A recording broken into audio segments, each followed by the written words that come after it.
आज चाहिँ हामी घुम्दै जाँदाखेरि हामी चाहिँ अनप्लानिङ केही प्लान थिएन यो ठाउँमा आउने भनेर, तर अफसोस बाटोमा हामी यतिकै हिँड्दै हामी चाहिँ यो भाइरल पुलमा आइपुगेको छौँ। यो चाहिँ फार्पिङको भाइरल ब्रिज भन्दो रहेछ। म चाहिँ पहिलोचोटि आएको, मलाई चाहिँ यसको बारेमा के पनि थाहा छैन। म चाहिँ दिदीहरूसँग साथीहरूसँग यहाँ आइपुगेको छु। एकदमै सुन्दर ठाउँ रहेछ, मलाई चाहिँ एकदमै मन पर्यो। तपाईहरु पनि आउनु होला है त।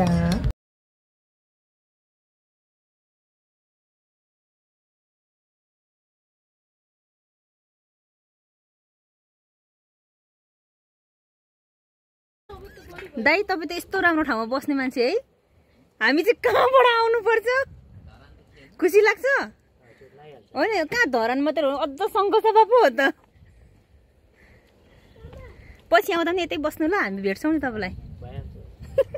4 वर्ष भइसक्यो यहाँ बस्यो। 4 वर्ष भयो तपाईँ यहाँ बस्नु भएको, तर चिया मिठो खुवाउनु भयो है यहाँ आएर पनि।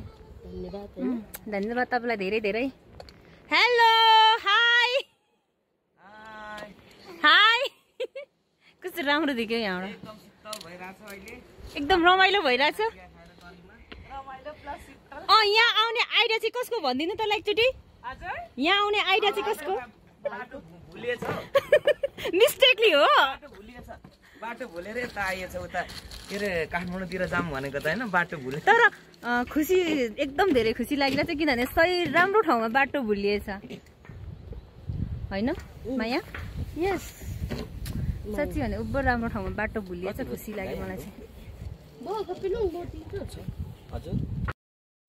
हाम्रो चाहिँ यो भाइरल पुलको घुमघाम पनि सक्यो। अब हामी यहाँबाट फर्किनु पर्ने हुन्छ, किनकि यहाँबाट फेरि अन्त्य ठाउँ पनि जानुपर्ने हाम्रो प्लानिङ छ। अनि हामीले चाहिँ यो तातो मौसममा हामीले तातै चिया खाएको छौँ। यो पुलको छेउमा एकजना दाइ बस्नु हुँदो रहेछ, सानो पसल राखेर। यो दाइले चाहिँ हामीलाई एकदमै मिठो चिया पिलाउनु भयो। हामीले चाहिँ तलको फेदमा शीतल ताप्दै शीतल हावा खाँदै तातो तातो चिया पियौँ। र अब हाम्रो चाहिँ यहाँबाट जाने बेला भइसकेको छ। अब हामी कहाँ जान्छौँ हेर्दै जानु है त।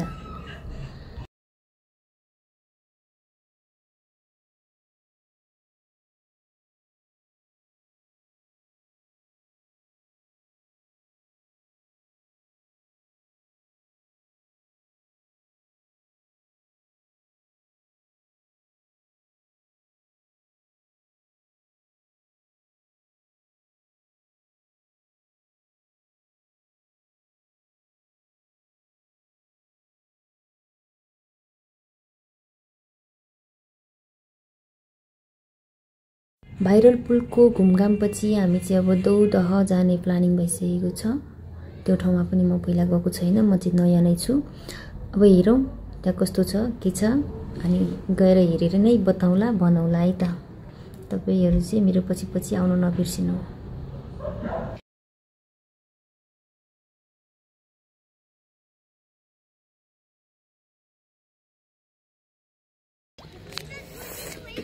यो चाहिँ काठमाडौँको दौदह हामी यहाँ आइसकेको छौँ। अनि पोखरी एकदम सुन्दर अनि ठुलो, अनि माछाहरू पनि धेरै रहेछ। यहाँ चाहिँ पहिला जति पनि घुम्न आउनुहुन्थ्यो उहाँहरूले चाहिँ आफ्नो मनोकामना पुरा हुन्छ भन्ने एउटा विश्वासले यहाँ चाहिँ माछा हाल्नुहुन्थ्यो अरे। तर अहिले चाहिँ माछा हाल्नु नपाइदो रहेछ, किनकि माछा एकदमै धेर भएर। अनि यहाँ चाहिँ पोखरीको वरिपरि चाहिँ यहाँनिर माछाको चारो बेच्ने आमाहरू दिदीबहिनीहरू बस्नुहुँदो रहेछ। अनि हामीले चाहिँ यहाँ माछाको चारो किन्दै हाल्दै, र पोखरीको बारेमा केही थाहा छैन, त्यसैले म दाइलाई सोध्दैछु।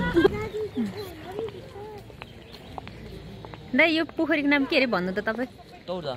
ए काठमाडौँ कुन ठाउँ यो? कीर्तिपुर पर्छ, काठमाडौँ कीर्तिपुर।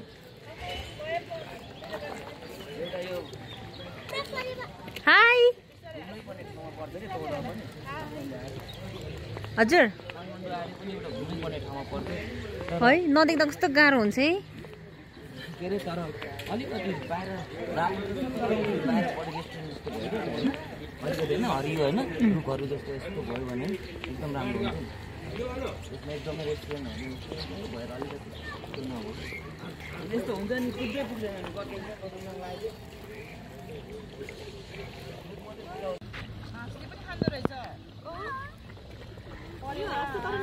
मान्छेले पारेको हाँस हो नि त है। यो हाँस ल्याएर चाहिँ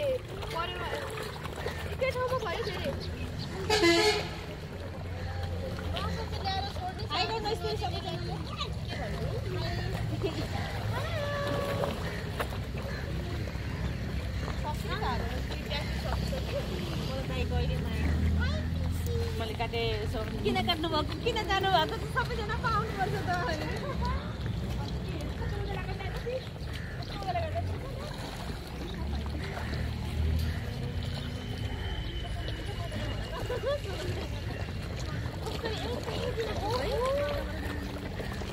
राम्रो हुने कतिले स्विमिङ गरेको होइन नि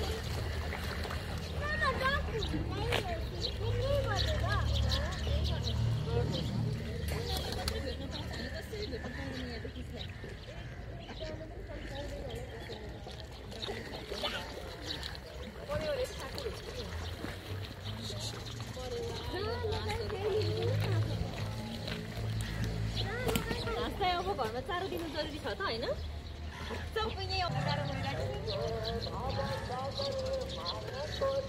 आज त धेरै टाढा टाढा पानी पायो नि हामी आज त्यही गएको थियौँ हैन र कस्तो काम गर्छ बास्न त यो खाना त्यो अर्कोबाट बनाउने हुन्छ भोज्दा पो रहेछ त्यसले त यो खाटिरहेको है Mama, you finish. किन निराश भएको? निराश भइरहेछ कोही चाहिँ सेन्टिमेन्टलमा हो खुट्टा दुख्यो बस रिसाउँछ 1 मन पिस दियो भयो त नि माछालाई लात्ती हाल्दै 8 कुनाले बनेको यो दौदहको ताल एउटा कुनाबाट अर्को कुना नदेखिदो रहेछ। यो चाहिँ मलाई भर्खरै दाइले भन्नुभयो र मैले पनि यसो विचार गरेर हेरेको साँच्चै नदेखिदो रहेछ। अचम्मको पोखरीको घुमघाम पनि सक्यो। एकदमै राम्रो लाग्यो मलाई। म चाहिँ पहिलोचोटि आएको तर मलाई एकदमै रमाइलो लाग्यो र यहाँको कति कुराहरू देख्न पाइयो बुझ्न पनि पाइयो। अब हामी यहाँबाट चाहिँ फर्किने बेला भइसकेको छ। अब यहाँबाट हाम्रो प्लानिङ बनेको स्वयम्भू जाने। अब हेरौँ है त स्वयम्भू जाउँ है त स्वयम्भू।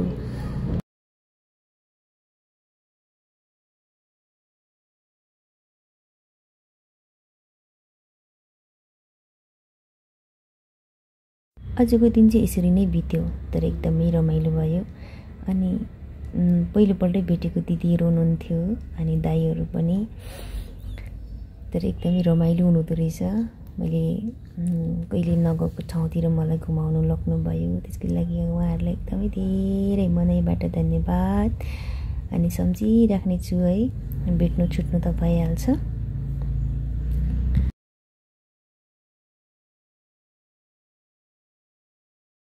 अहिले चाहिँ हामी स्वयम्भू पनि आइसकेको छौँ।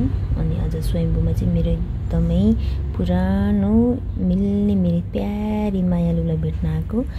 धेरै वर्ष भयो भेटघाट नभएको 8-9 वर्ष नै भइसकेको छ। अनि जसलाई भेट्न आएको त अहिलेसम्म आइपुगेको छैन। त्यसैले हामी चाहिँ यसरी फोटो भिडियो बनाउँदै उसको प्रतीक्षा गर्दै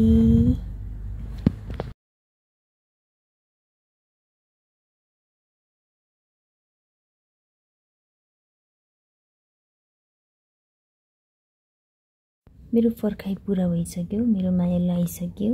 एकदमै लामो टाइमपछि भेट भएको मेरो साथी। अब म चाहिँ उसँग धेरै कुराहरू गर्छु। अब हामी छुटौँ है त। By by.